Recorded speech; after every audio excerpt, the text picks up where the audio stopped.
This is The Toss-Up, where we take a look at some of the topics facing the world of sports, and then we dive deeper. Whether it's your best friend's fantasy team or the future of college athletics, we're just trying to expand the conversation. We just want to look at the topics that keep you tuned in to the beautiful world of sports.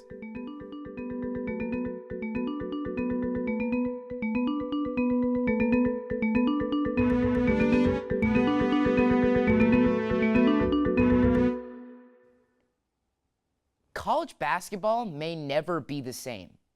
We could all wake up tomorrow and it could quite simply be gone, eviscerated, destroyed, erased. It's an absurd sentiment, but is it wrong? Last week, college basketball received its most earth-shattering news since the NBA's conception of the one-and-done rule. The FBI, yes, that FBI, had put down real, actual criminal charges against individuals that fuel college basketball. Shoe company executives, assistant coaches, and athletic directors. These are real college basketball decision makers in trouble with the Federal Bureau of Investigation. Not in trouble with their parents. Nobody has detention after class. Not some little minor dispute. The power players of college basketball are facing the United States Department of Justice, for Pete's sakes, and that's all we know for now.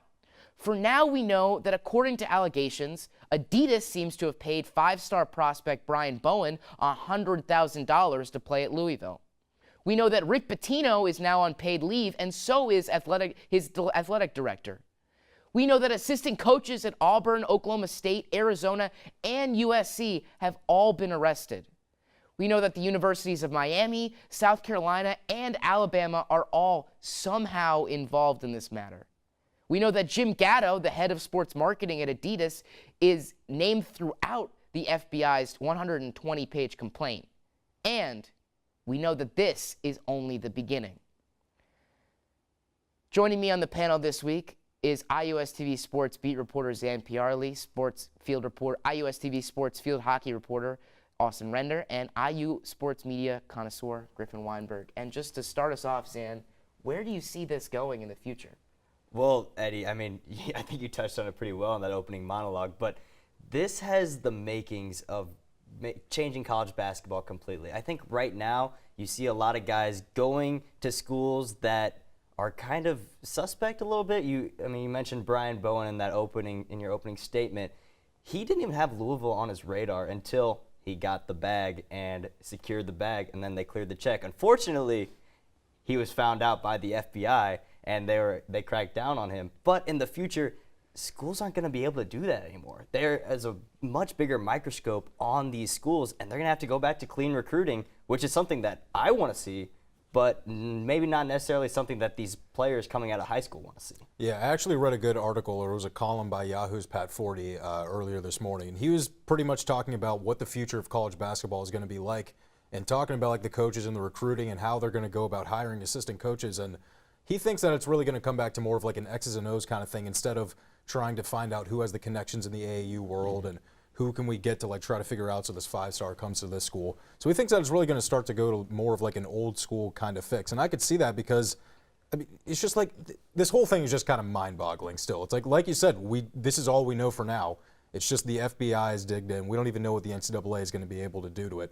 So I really think the future of the NCAA is in flux. Like, we don't know. I mean, a bunch of schools could get the death penalty. We don't know what's going to happen. It's just all kind of like freaky. Yeah, I don't think we should overlook the fact that I think there are still some nervous coaches out there right now. I think there's some coaches, some programs that maybe haven't been found out yet. Programs like a Louisville, who maybe somebody along the lines of Rick Pitino brought money in. They haven't been caught yet, but the FBI is not done investigating. So I think there probably are some nervous programs, athletic directors, coaches out there that know that they haven't been the most clean in this process and could be brought in here pretty soon. And you mentioned that just in the grand scheme of things, of course, people always have kind of sarcastic, joking conversations about everybody cheats, everybody does it. How many teams do you guys think actually legitimately might be concerned? It could seriously be everyone. It could be everyone in the NCAA. I mean, we don't know. I remember seeing, I think it was last year a poll was taken by the coaches in the NCAA and other administrators, and they actually voted on who they thought were the cleanest coaches in the NCAA. And John Beilein was actually at the top of the list, along with other guys like Tony Bennett from Virginia and Villanova, Jay Wright, other guys like that. So there's a lot of coaches, they have like an idea of who they actually think might be cheating and who they have problems with, but it could honestly be everyone in the NCAA. Because only last week they subpoenaed the EYBL, the Nike Elite Youth Basketball League. We haven't even like really delved into the Nike schools and like what kind of impact this could have. Well, it's interesting because some coaches at littler schools, or maybe coaches that I know one came out that didn't make it in the SEC, he was talking about how there are some good coaches out there. But there are a lot of coaches that he said it makes it hard to compete in college basketball because if you want to do the right thing, you're falling behind. And that's why we see some of these schools that are being targeted are some of the bigger schools. You're looking at Arizona, Louisville, Miami as of late, USC starting to bloom. So you're seeing some of these big schools that are being caught for this because you almost have to do that to stay with the status quo of the NCAA. Yeah, I think you touched on it perfectly. If you kind of don't cheat right now, you are falling behind. And as sad as that is, it's kind of the truth right now because, I mean, if you talk about the clean coaches there, Griffin, like John Beilein and Jay Wright, those guys. I mean, I want to think that all of these coaches are doing it the right way, but the truth is that they're not. And the majority of the coaches are cheating compared to the majority of the coaches that are doing it the right way. And then with that sentiment that coaches are almost need to do it to compete, I think it's important that we look at the reason why we have this system in the first place. And it has to do with the fact that these college basketball players aren't paid. They don't get any money. They're only on scholarship. Do you think that starts to shift the direction of the conversation in regards to paying student athletes? I still think there's this would happen because all of a sudden now everybody can pay their athletes, but it's still going to be who's going to pay them more. There's probably, even if we get to the point where college athletes can be paid, there's going to be restrictions. There's going to be certain limits on what you can and can't pay them for, and people will probably break those limits to make sure they get recruits. So I think, yes, it may solve some of the logistics of it, but there's still going to be some areas, some gray areas, where I think coaches could still cross the line to get a guy like a Bowen or a Little. Yeah, you're touching on that. I mean, if you do transition to paying players, you look at the big schools, they're going to have the most money. Whatever the donors are bringing in, Alabama football is going to have a lot more money to give out than Indiana football. It's just simple. It's just what it is. And so, where do you set that? Do you set a salary cap? Do you set, okay, you can only pay this amount of players? You can only give them this much money. I mean, where are the limitations on that? And that's when it just gets completely out of whack. Personally, I believe if you get a scholarship and you go to play a sport, that is your payment. I would love to have a full ride to college and not be in any debt. All you have to do is play your sport. And if that's really the sport that you love, then why not take that scholarship and not be in any debt moving forward? Even if you don't go to the pros, you're still going to go to a nice school, get a nice education, get that nice diploma, and move on to the real world and doing, something hopefully that you're good at. See, this investigation could be going on for years. Right now, we've noticed that it's just the beginning, and this investigation with the FBI started back in 2015, and we're just now finding out about this. And we've only found out about a few schools. Some of those top schools like Oklahoma State, USC, Louisville, and so on and so on. So this is something that could be going on. I don't know that the NCAA will actually come to start paying players. If it does, it's going to be years down the line. It's not going to be anywhere near. I think that right now, this could be like a big problem solver. I mean, people are going to jail. Chuck Person, the assistant coach at Auburn, he's facing 80 years in prison. This guy's going to jail. It's not just infractions. It's not just we're going to fine you. You have to sit out 9 games in conference play. He's going to prison.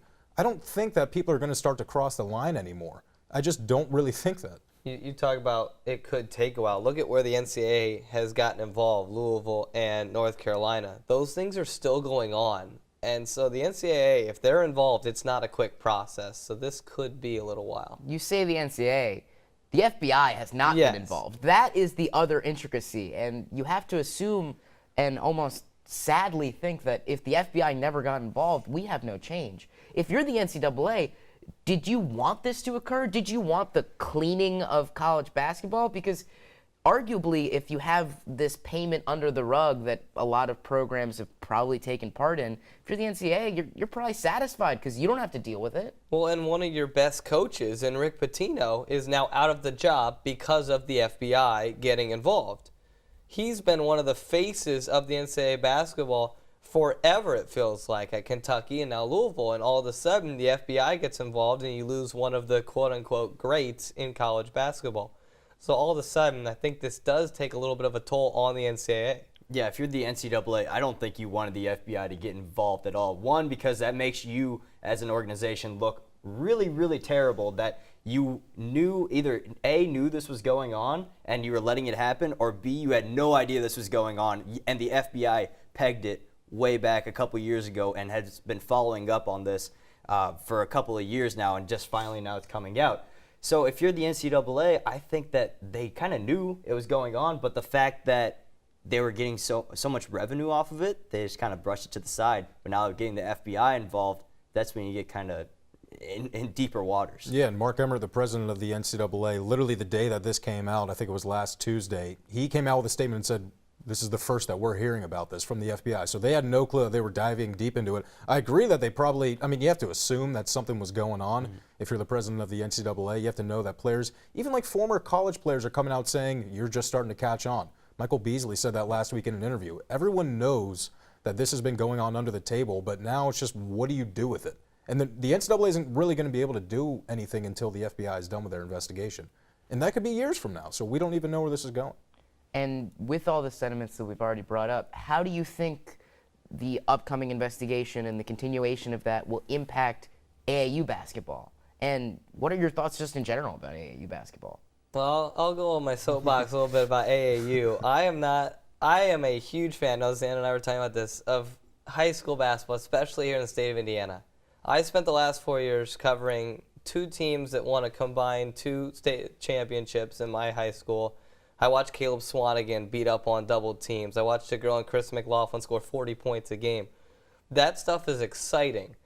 And all of a sudden with AAU, you're starting to draw some of those Division I talents, the guy we're going to talk about later, LaMelo Ball, and we're taking them out of high school and just putting them into the AAU circuit. So all of a sudden the greatness of high school basketball and the masterminds behind the coaching staffs and stuff of high school basketball is going to be people going to either smaller schools or even people that aren't going to play college basketball. They're just good enough to be out there in high school. I love high school basketball, and I really wish that we would be able to get to a point where it was accepted to just be recruited through high school basketball. And I know, I'm not from Indiana, but I know the high school basketball is beloved in the state of Indiana. And just, I know growing up and watching it, I loved high school basketball. And even whenever I was in high school, I loved being in the student section. I think there's just an aura of greatness just going around. Just you have all the students there cheering on other students. You get to the AAU circuit, and it's all about, okay, this guy's going to go D1. Oh, this scout's looking at him.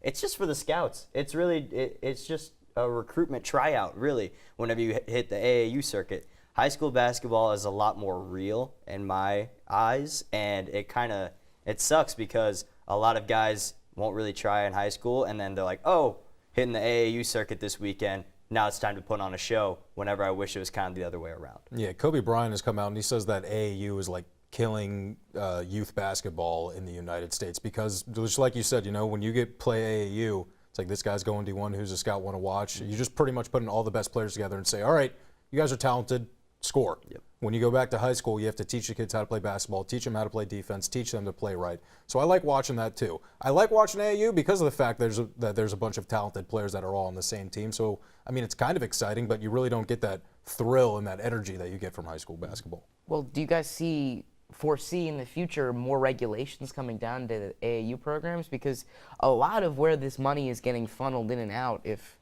allegations are correct, is through AAU coaches and through these AAU programs. Yeah. I think that a lot of AAU teams get shut down. A lot of these programs should just be done. Like you said, the whole Nike Elite Youth Basketball League has been subpoenaed. Like a lot of their laptops have been taken, files, all of their records, everything. It's pretty much in the hands of the FBI. So I don't know what this is going to mean for the future of AAU, but I think that it's pretty much just going to start to get diminished a little bit.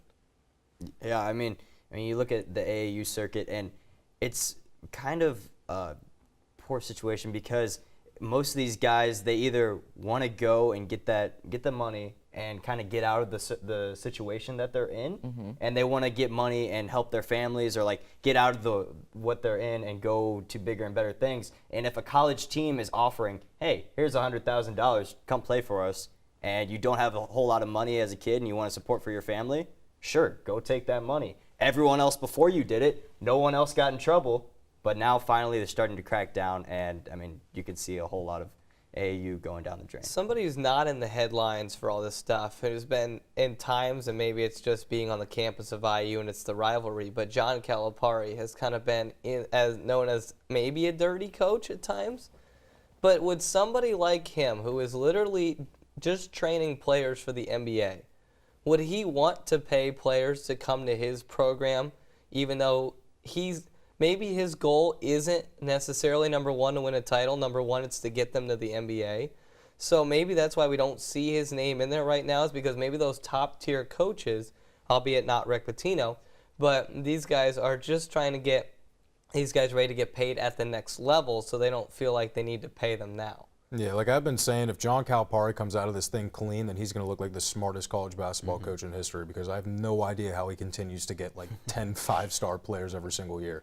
It makes absolutely no sense It's to me. because they know that if they go to Kentucky, that's where I think it's like that reputation that's where you can get the best preparation for the NBA. But it had to start somewhere, and that's like when John Calipari, his first year, he brings in guys like John Wall, DeMarcus Cousins. I think Patrick Patterson was already there. Eric Bledsoe, I think he was a freshman during that year. So it had to start somewhere. I mean, that's why the sentiment is there, and the thoughts in everyone's mind why John Calipari has to be given money, because it's like, how do you get all these amazing players every single year? So if he comes out of this, he's going to look amazing, and he's going to have all the leverage in the world. Like, I think his contract right now, I think he signed it 8 years and $54 million or something like that. He could sign an 8-year, $100 million contract now, because that's how smart he is. And you mentioned that leverage. Their program is absolutely rivaling Louisville for the past some odd years. Every year? Every year. Every single year. Every year they rival each other, and that just would express such an absurd sentiment just to look at the two programs side by side if Calipari were to maintain that leverage. Now, before we head to break, just to play devil's advocate, the last thing I want to ask of you guys is, if we get through this process and programs start to try and clean up, do you see players avoiding college basketball, going to play internationally, getting paid, going to play in the G League at this point? Absolutely. I think, without a doubt, you will see a couple players just, I mean, if you're good enough to go to the NBA, either one, take a year off and train with a personal trainer of some sort. Mitchell Robinson, who was just at Western Kentucky. Exactly. Train with a personal trainer, or just go overseas for a year. I mean, you're still playing basketball. You're still very competitive. So why not just go up against those guys compared to coming to college for a year and not getting paid, if that's the way you want to go, and if that's the way you want to be paid, really. So I mean, it's definitely a possibility. I mean, you look at Thon Maker. Thon Maker had he could have come to college if he wanted to, but he didn't, because he wasn't going to get paid, and then he just went right to the NBA. I've been a huge supporter of the idea of bringing back, you can go straight from high school to the NBA, or you come to college for 2 years. I've always thought that could be where we solve things, because look at Ben Simmons. He comes to LSU and basically withdraws from school after the basketball season's over, because he has literally no reason to be there. If you get guys to go for 2 years, some like Cody Zeller graduated with summer classes in 2 years. So it's like you can get a certain degree in 2 years, and you can also get great college basketball experience. But if you're not about that, that's fine. Guys have made it work. Go straight from high school to the NBA, and it just avoids situations like Ben Simmons. Well, that's all for that serious and scary topic. Coming up after the break, our panel will discuss the Triple Bs, baby. Big, baller, brand. So stick with us.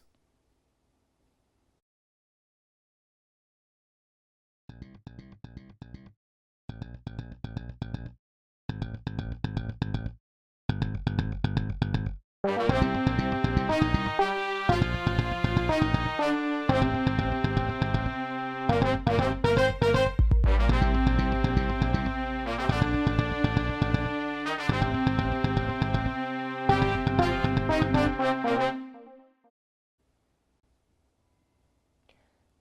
back to the Toss-Up. And before we discuss the future of college basketball with FBI investigations looming, and now we're fully prepared to dive into the real controversy. The BBB, the Big Baller Brand, the beautifully and comedically crafted troll-based child of LeVar Ball.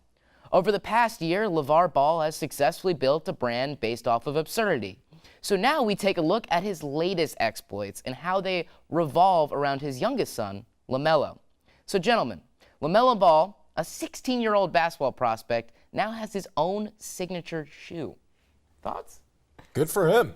Good. If he can make money off of that, I mean, go for it. I think he's selling it for $395. I mean, personally, I wouldn't buy it because I don't really care for him. But if other people want to buy it, why not?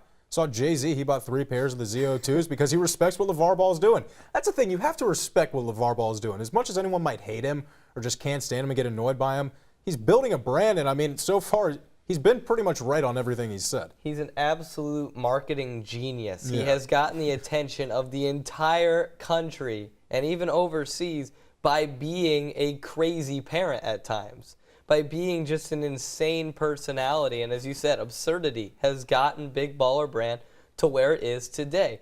He wants the attention. He wants guys like us on the Toss-Up talking about the Big Baller Brand. And what are we doing? We're sitting here talking about his sons and all their crazy antics. And so he is a genius. He is selling products. He has created a brand, and he knows what he's doing.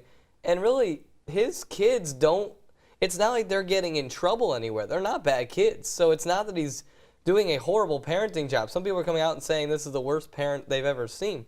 His kids seem to be all right, and I think Lonzo's ready for the next step in the NBA. I just don't know why you'd want to buy a shoe that a 16-year-old is. It's a 16-year-old shoe. Yeah. I don't know. Like, It's I mean, a 16-year-old with braces. Don't forget yeah, that. exactly. Braces, He's yeah. got braces. But I mean, you said Jay-Z, Griffin. You said Jay-Z bought like 3 pairs of the ZO2. I mean, Lonzo Ball's in the NBA. I like Lonzo Ball. I have nothing against Lonzo Ball. I honestly hate LeVar Ball, but he's so smart because he has everyone talking about him. He goes on WWE and takes his shirt Yes. off, and it makes the whole world look at him and be like, look at me, I'm LeVar Ball. And he has us talking about him. He's so smart, but at the same time, I mean, if you're LaMelo Ball and you have a shoe, I wouldn't buy that. And I wouldn't buy anything Big Baller Brand related and anything. I want one of those Big Baller Brand shirts. Just like I don't want to pay like $100 for it because those things, it's a big ballers, man. I want to be a big baller. I really want. I want one, yeah. It makes me feel bad. Am I not a big baller? I don't have Exactly. any BBBs, but like I don't have $395 either. So Yeah, that's I guess true. I'm not a big baller. He even said, like, Lonzo's getting all this stuff because in the NBA. Now you got all this stuff from the younger one, but like LiAngelo is in college. No, yeah, no one cares about Where's LiAngelo. No one cares LiAngelo? about But LiAngelo. I just read an article. He said that they have things ready for him once he gets through the NCAA. So there are big things brewing for LiAngelo, who's sitting at UCLA right now, waiting to unveil whatever he's got up his sleeve. Statue? And that's that brings up another thing. You said LiAngelo doesn't have anything out. He's in the NCAA right now. He's at UCLA. Does LaMelo Ball not go to college then? Does he still go to UCLA after? Does he go overseas? He's Does he- not in high school basketball anymore, so you have to wonder what's I the mean, next he's step. got a scholarship to UCLA right now. So, I mean, depending on what happens these next couple of years with the whole FBI investigation, I'd imagine he's still going to end up at UCLA. Yeah, but he wouldn't be able to make any profit then that year whenever he's in college. Well, who knows? He might not even be making a profit right now. I feel like LeVar Ball steers whatever the kids do right now. And he took LaMelo out because he didn't like the new coach in his high school. He actually ordered a few players to be brought up to varsity. They weren't going to do it. So that's kind of the real reason he yanked him. He hasn't seemed like, he at times criticized Alford and USC, but I think for the most part he likes UCLA. I said USC, UCLA. And I think that's kind of why I think he will end up going to UCLA, because I think LeVar Ball truly does like what Alford and company have going out there. Well, part of the conversation though is not whether he will be wanted at UCLA. I mean, if I'm Steve Alford, I'm picking him up right now, letting him play as a 16-year-old, knock down three-pointers from like half court, because that's what LaMelo Ball's been doing in all his high school tapes. But the question then becomes, should the NCAA allow this? Because you see a player get their own signature shoe before they even show up in college basketball. Well, I think right now the NCAA can't control it. I mean, he's not underneath their umbrella, so there's nothing they can do about it. But as I'm saying, whenever he does get to UCLA, will he be able to wear that shoe? Will they be able to sell that shoe? I mean, I don't know what's going to happen after that, but I mean, right now he's in the clear. He's under LeVar Ball. He's under Big Baller Brand. Who know? Like you said, who knows if he's even making any money off of it? It might just be all going to LeVar right now. That's interesting because, like, the NCAA really can't do it. They can't touch him right now. He's a high schooler, now a homeschooler. So he's just kind of riding his own thing with his dad right now. So he's driving a Lamborghini around town, and he's got signature shoes that are almost $400. So this guy is pretty set right now. You know why? Because he's a big baller. Big that's baller. Why. If you're not a big baller, you're not driving Lamborghinis around.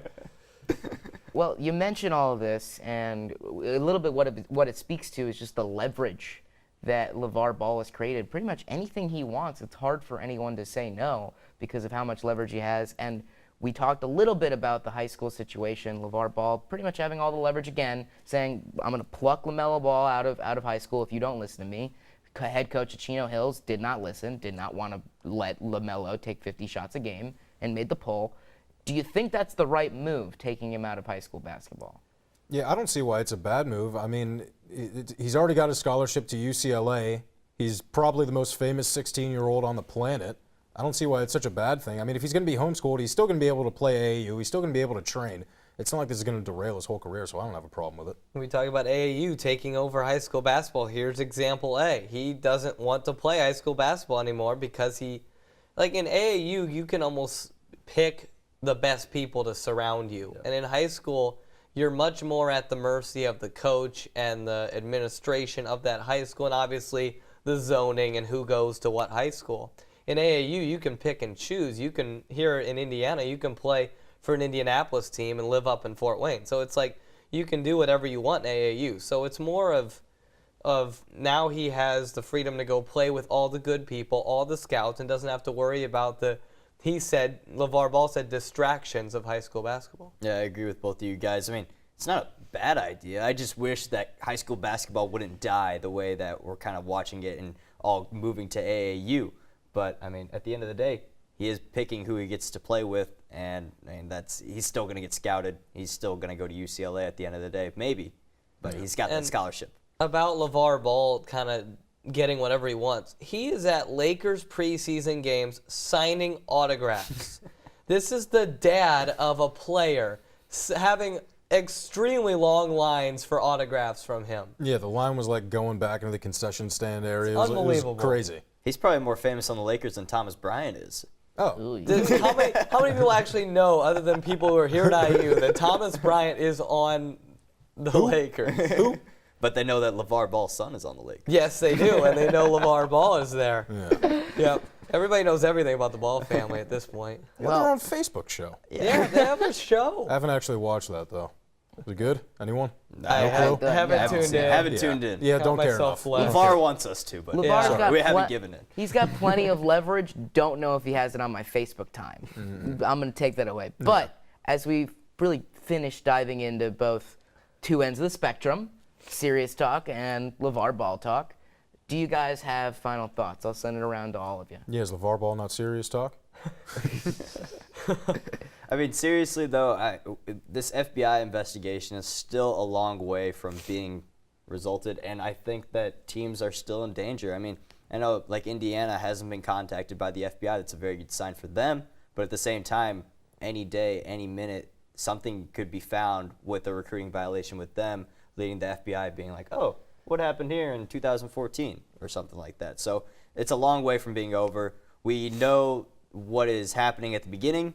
We don't know what the end result is, and I'm not sure if we'll know the end result for quite some time. What I take away from both these discussions is college basketball is changing. And in one way, you can look at it positively and say maybe we're getting the dirty coaches out. Maybe we're starting to clean things up. We're going to have a better college basketball landscape.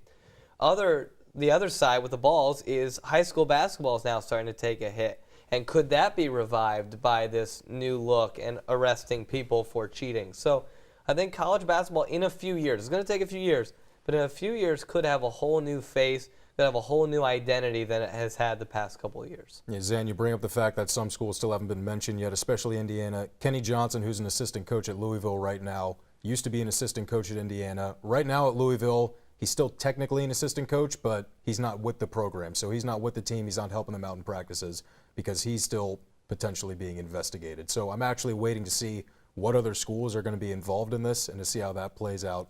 With the whole LeVar Ball thing, who cares, man? Just let the kids play. Let them have fun. Buy the 395 pair of shoes. I don't really care. I might. If I get enough money, I kind of want to do it. I want some ZO2s, actually.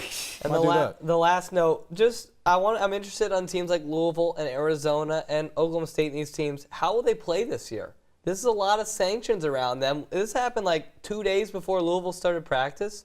So how will they play this year with all these sanctions? I'm very curious. Well, it's a very interesting conversation and dynamic, and I want to thank you guys for being a part of this panel. But before we go, I want to take a look and just think about where we're going moving forward. I think the biggest storyline will be the non-existent storyline.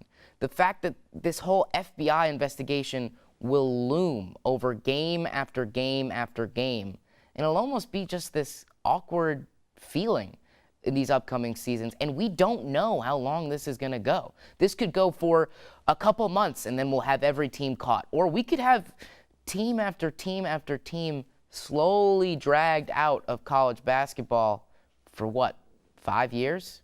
So that's something I'm going to look to watch for. That does it for the show this week. Be sure to continue the discussion on our Twitter page at IUSTV Sports and our Facebook page at IUSTV Sports. You could always give any suggestions for the show and ask any questions you might have. Toss it up. Find out if we'll catch it. We'll see you next Sunday.